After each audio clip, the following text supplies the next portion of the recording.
script begins. Welcome back to NavyCast. Today, we are engaging in a purely speculative, hypothetical thought experiment. This is not news. This is not a report of a real-world event. This is a strategic what-if scenario, a digital wargame designed to explore the absolute cutting edge of military technology and doctrine. We are looking at how a near-future conflict might be fought. And to do that, we need a complex, challenging, tactical problem. For the purpose of this analysis, our hypothetical scenario will focus on the complex challenges found in regions like northern Nigeria. Here, asymmetric threats like Boko Haram and its offshoot, ISWAP, present a classic 21st century problem.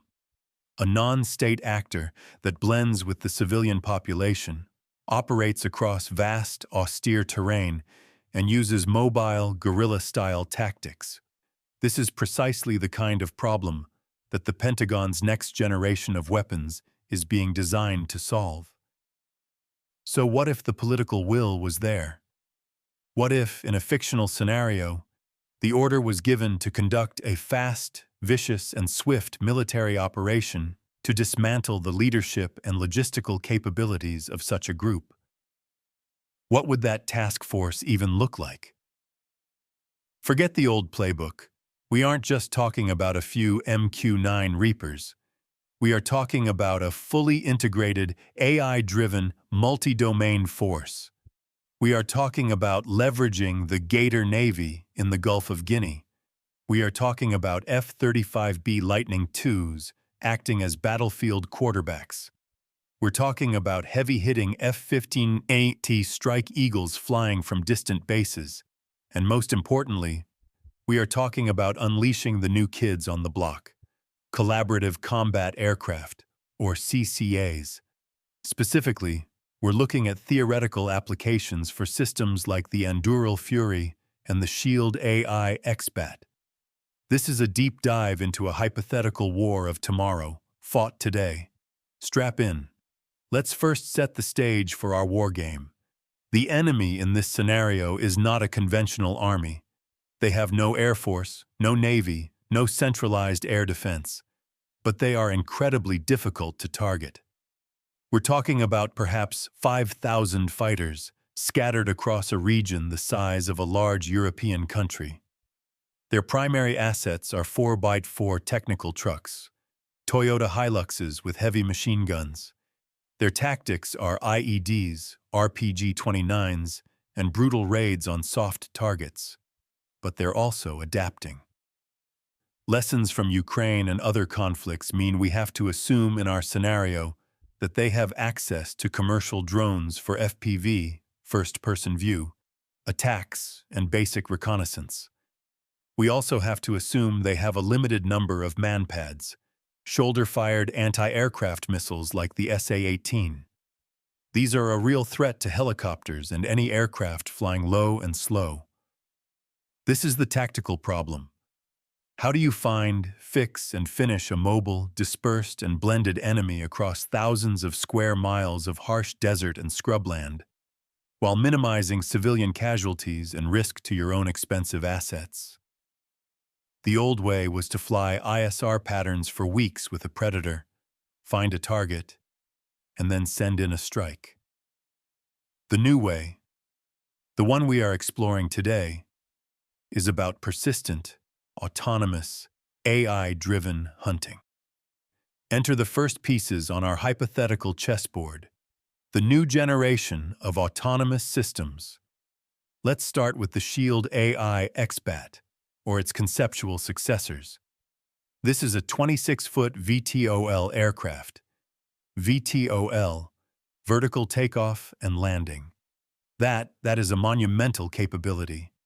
It doesn't need a runway. It doesn't need a massive airbase. It could, in theory, be launched from the deck of a destroyer, an amphibious ship, or even a small, rapidly established forward operating base. With a 39-foot wingspan that unfolds, this machine is designed for persistence. It can get up to 50,000 feet and loiter, silently, for hours upon hours. In our scenario, the first phase of the operation wouldn't be a massive bombing campaign. It would be the seeding of the swarm. Imagine a dozen of these X-Bats launched into the theater. Their job, ISR, intelligence, surveillance, and reconnaissance, but not the old kind. They are powered by an AI brain, what Shield AI calls Hivemind. This AI is designed to do one thing: find the signal in the noise. It's not just a camera sending a feed to an analyst 3,000 miles away. It's an active hunter. These X-Bats would begin the painstaking work of conducting pattern-of-life analysis. They would watch road networks, known compounds, and communication nodes. The AI itself would learn the rhythm of the battlefield. That truck only moves at night. That compound receives an unusual number of visitors. That group of vehicles is dispersing in a way that suggests a pre-attack formation.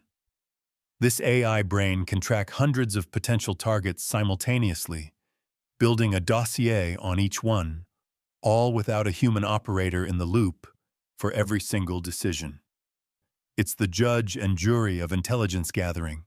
It would be like having a swarm of invisible, silent investigators hovering over the entire area of operations. This persistent, autonomous ISR is the foundation force of the entire fictional operation. But ISR is just half the equation. You need a kinetic component. That's where a system like the Endural Fury comes in. This is a 28-foot-long unmanned fighter.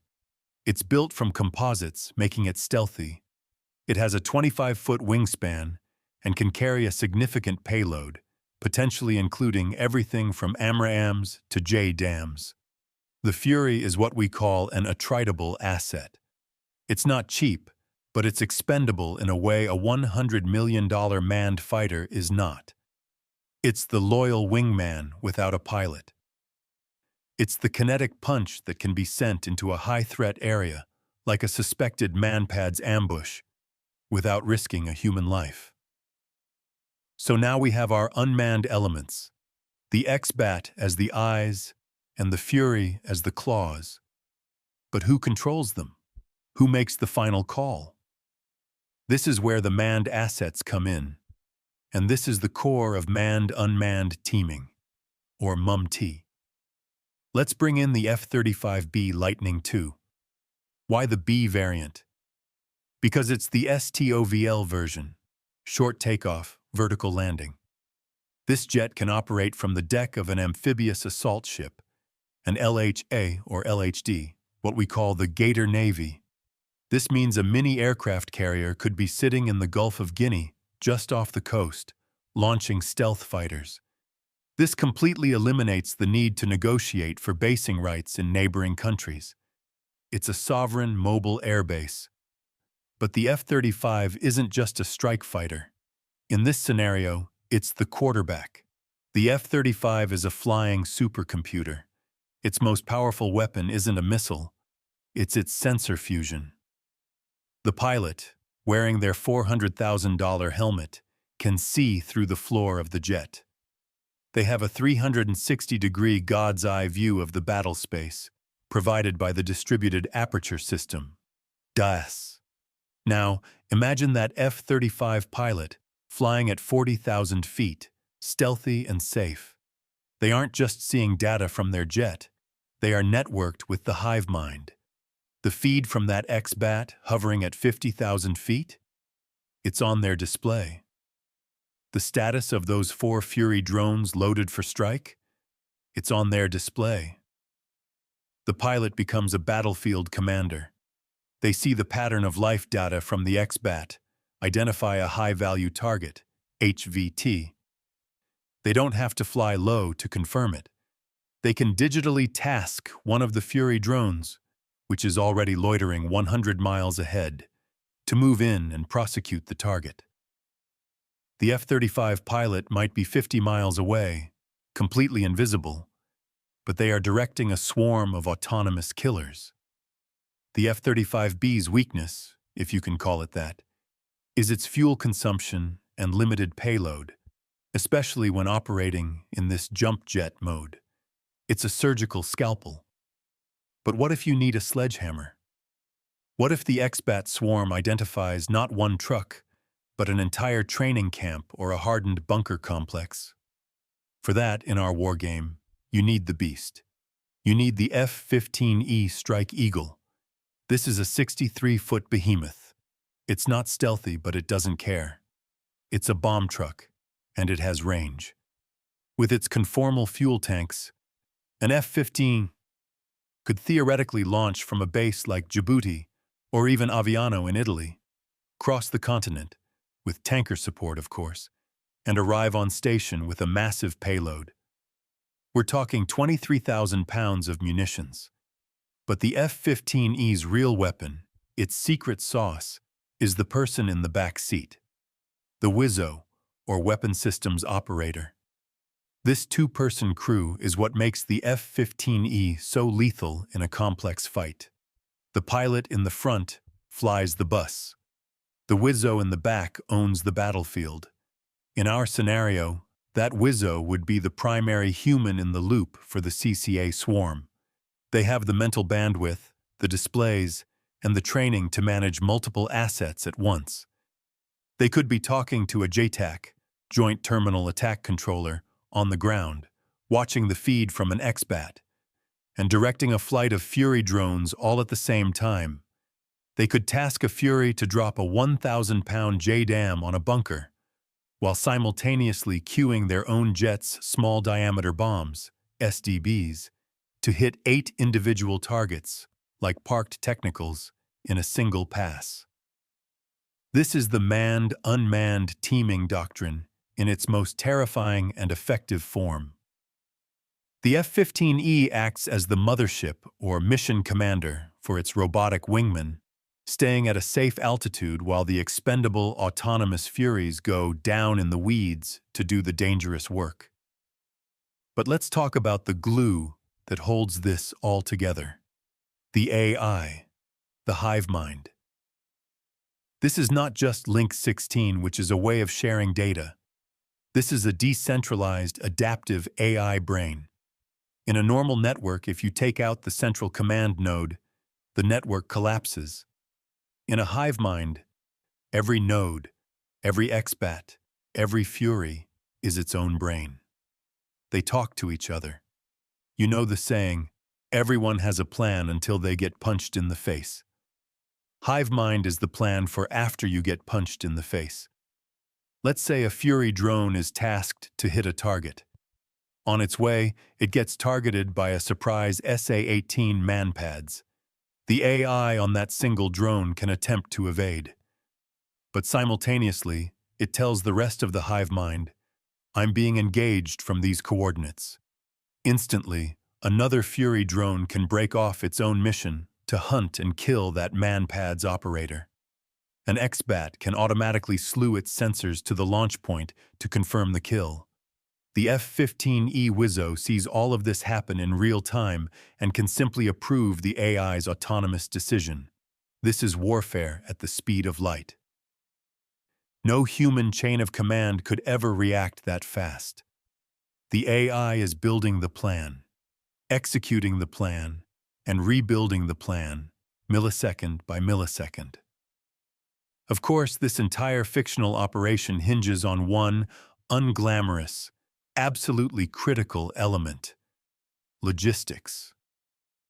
This high-tech swarm is thirsty. The F-35B guzzles 1,200 gallons of fuel for a combat radius of just 450 miles. The F-15E, with its 58,000 pounds of afterburning thrust, is not the Prius of the skies. To keep these jets in the air for a persistent campaign, you need a massive, orbiting constellation of tankers, KC-135s, KC-46s. These tankers are themselves vulnerable and become high-value targets. You have to get all this hardware into the theater. You need massive airlift. You need maintenance. These advanced composite materials and sensitive electronics hate sand, dust, and extreme heat. The logistical tale for this operation would be staggering. And that's precisely why this CCA model is so compelling to planners. Every mission a Fury drone flies is a mission you don't have to risk an F-35 on. Every hour an X-Bat loiters is an hour an F-15E doesn't have to burn fuel. The autonomous assets are, in a very real way, a logistical solution as much as a tactical one. They handle the dull, dirty, and dangerous 90% of the mission, freeing up the exquisite, expensive manned assets for the critical 10%, the final weapons release approval. So, let's put it all together. Let's run two purely hypothetical scenarios to see what this task force could do. Scenario A. The Viper's Nest. Convoy ambush. 1. The Find. An X-Bat, loitering at 50,000 feet, has been using its AI to watch a dry riverbed for 2 days. Its Hivemind brain flags a pattern-of-life anomaly.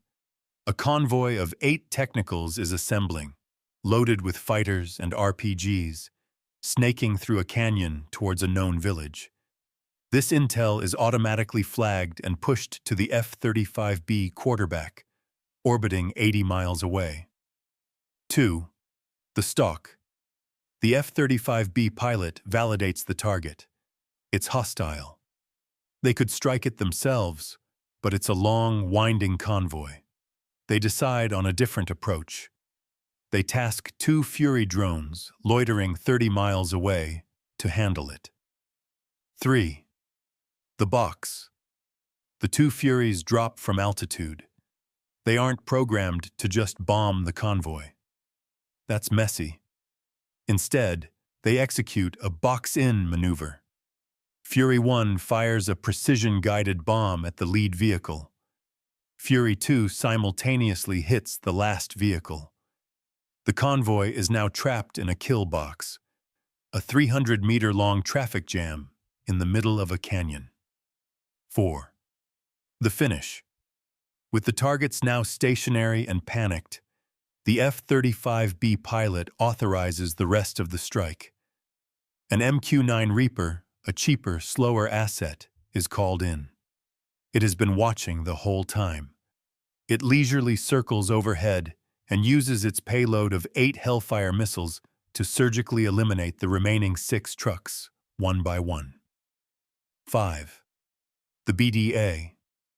The X-Bat, which never left, hovers and uses its sensors to conduct Battle Damage Assessment, BDA. It confirms all targets are destroyed and scans for any squirters, fighters, trying to escape on foot. The entire engagement took 90 seconds, 0 risk to any pilot. Scenario B. Bunker Buster, HVT Strike. 1. The Find. The Hivemind has been cross-referencing intel for days. It combines signal intelligence, SIGINT, with pattern-of-life data from an X-Bat and identifies a hardened bunker complex, 250 miles inland, where a high-level ISWAP commander is believed to be meeting. This is a high-value, time-sensitive target. 2. The Task Force. This is a job for the heavy hitter. An F-15E Strike Eagle, already airborne from Djibouti, is tasked. But it's not alone. It has networked with a flight of 4 Fury drones that were launched hours earlier. The F-15E is the mission commander. 3. The Attack. The F-15E stays high and safe at 35,000 feet, well outside of any potential manpad's range. The Wizzo in the back seat takes control of the 4 Furies. These are his bomb trucks. He orders them to attack. The 4 Furies dive towards the target from 4 different directions, creating a multi-axis dilemma for any potential air defense. 4. The Strike. At the Wizzo's command, all 4 Furies release their 1,000-pound JDAMs. The bombs, guided by GPS, all impact the bunker complex at the exact same second. The coordinated strike overwhelms the target. 5. The egress. As the Furies turn to leave, a hidden operator fires an SA-18. The missile locks onto the closest heat signature, Fury number 3. The drone is hit and destroyed. But the Hivemind instantly registers the launch point. The F-15E Wizzo, seeing the data, immediately retasks Fury number 4, which had already dropped its bomb, to avenge its wingman. The Fury dives and destroys the Manpad's team. One attritable drone was lost, but the primary target was destroyed, the secondary threat was eliminated, and the $80 million F-15E and its two-man crew were never, for a second, in any danger. These scenarios are, of course, speculative. They are a look into a new doctrine of warfare that is being written right now. It's a doctrine defined by artificial intelligence, autonomous systems, manned-unmanned teaming, and a new calculation of risk. This is a fictional exploration of what could be. It's an attempt to understand how these incredible and frankly terrifying technologies could be applied to one of the most complex tactical problems on Earth. The goal of this analysis isn't to advocate for war, but to understand the future of it. The Hivemind is coming. The autonomous wingman is no longer science fiction. What you've just seen is a thought experiment based on publicly available information about these developing systems. The real-world implications, the ethics of autonomous targeting, and the rules of engagement for an AI-driven swarm. These are questions that strategists, and all of us, will have to grapple with very, very soon. This is NavyCast, signing off.